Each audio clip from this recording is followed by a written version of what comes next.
Hello' বন্ধু বান্ধৱীসকল, কি খবৰ আপোনালোকৰ? মই ভালে আছোঁ, আপোনালোকৰো ভালেনে? আজি মই মোৰ নতুন ভিডিঅ' এটা আপোনালোকলৈ আগবঢ়াইছোঁ। এয়া চাওক, এয়া মোৰ কঠীয়া বাৰীখন।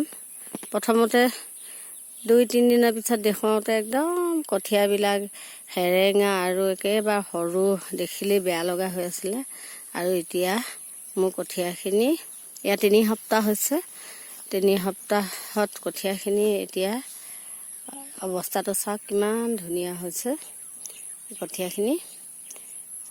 এতিয়া আৰু বেছি দিন নাই, আৰু 4 সপ্তাহ পূৰ হ'লেই আমি পথাৰত ৰুম।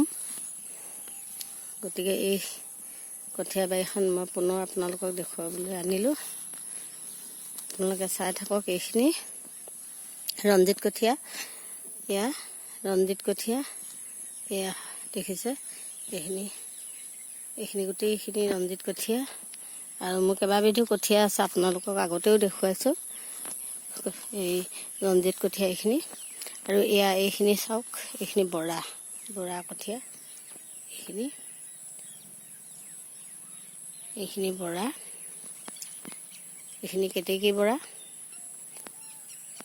দেখিছে এই চিটটো কেতেকী বৰা। আৰু এইখিনি আকৌ জহা,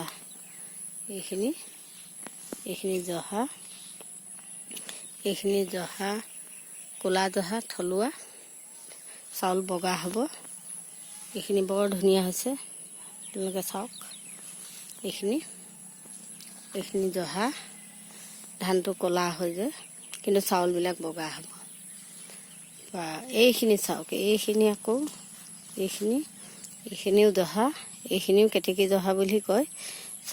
ধানটোও বগা আৰু চাউলো বগা হয়। এইখিনি কেতেকী জহা। মই এই 2বিধ জহা লৈছোঁ। তাৰ উপৰিও আৰু এবিধ জহা আছে, মই সেইখিনি দেখুৱাম বাৰু। কিন্তু এতিয়া এইখিনি কেতেকী জহা, আৰু এইখিনি ক'লা জহা, এইখিনি 2খিনি দেখুৱালোঁ। লাষ্টত দেখুৱাইছোঁ মই এইখিনি ব্লেক ৰাইচৰ গোন্ধটো জহাই গোন্ধ আহে। আৰু এই ব্লেক ৰাইচখিনি জানেই, ধানো ক'লা, চাউলো ক'লা, কঠীয়া নৰাডালো অলপমান ক'লা হয়। ধানৰ দিনত ধানৰ নৰাও ক'লা হয়। এইখিনি একেবাৰে প্ৰথম কঠীয়া সিঁচা 2-3 দিনৰ পিছত একেবাৰে জৰাজীৰ্ণ হৈ আছিলে। কঠীয়া একদম পাতল, আৰু কঠীয়াবিলাক মাজে মাজে এই পানী জমা হৈছিলে। পানী জমা হোৱাৰ কাৰণে ক'ৰবাত মৰি গৈছিলে। কিন্তু এতিয়া ধুনীয়াকৈ, এতিয়া 3 সপ্তাহ হ'ল, এতিয়া ধুনীয়া হৈ পৰিছে। চাওক আপোনালোকে, এইখিনি ব্লেক ৰাইচ। এই ব্লেক ৰাইচৰ জানেই, চাউল ক'লা হয়, ধানো ক'লা।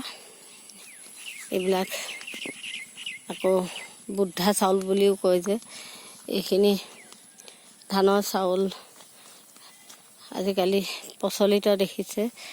কেঞ্চাৰ ৰোগৰো এইখিনি ধানৰ চাউল ভাত খালে কিছু নিৰাময় হয় বুলি কয়। বহুত ভিটামিন থাকে এই চাউলত, কিবা এণ্টি ভিটামিন আৰু কিবাকিবি বহুত থাকে, মই ভালকৈ ক'ব পৰা নাই। গতিকে মই কোনভাৱে জানো যে কেঞ্চাৰ ৰোগৰো কিছু আৰোগ্য হয় চাউলৰ ভাত খালে। গতিকে আজি মোৰ ভিডিঅ'টোত এইখিনিকে দেখুৱালোঁ। আপোনালোকে চাওক, এইখিনিকে দেখুৱালোঁ। আৰু মোৰ পথাৰখনো প্ৰায় আৰু এবাৰ ট্ৰেক্টৰ লগালেই, আলি পদূলি দিয়া হৈ গৈছে, আৰু এবাৰ ট্ৰেক্টৰ লগালেই মই ৰোপণ কৰিব পাৰিম আৰু কঠীয়াখিনি।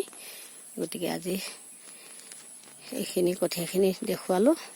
চাই থাকিব আপোনালোকে মোৰ ভিডিঅ'বিলাক। মই সদায় গাঁৱৰ লখিমী মোৰ চেনেলটোৰ নাম। গতিকে মই সকলো গাঁৱৰ ভিতৰৰ বিষয়ে দেখুৱাই থাকোঁ। মই গাঁৱৰ পৰিৱেশত হোৱা প্ৰতিটো অনুষ্ঠানবিলাক দেখুৱাই থাকোঁ। মই হাঁহ পালন কৰিছোঁ, সেয়াও আপোনালোকক দেখুৱাই আছোঁ। আৰু এই খেতি বাতি এইবিলাকে মই কৰি থাকোঁ, আৰু মই দেখুৱাইও ভাল পাওঁ। চাই থাকিব মোৰ গাঁৱৰ লখিমী চেনেলটো আপোনালোকে। আৰু চোৱাৰ লগতে লাইক শ্বেয়াৰ কমেণ্ট কৰিব, লগতে ছাবস্ক্ৰাইব কৰি মোক যেন আশীৰ্বাদ দিয়ে সেয়ে আপোনালোকৰ বিনম্ৰ অনুৰোধ জনালোঁ। ধন্যবাদ।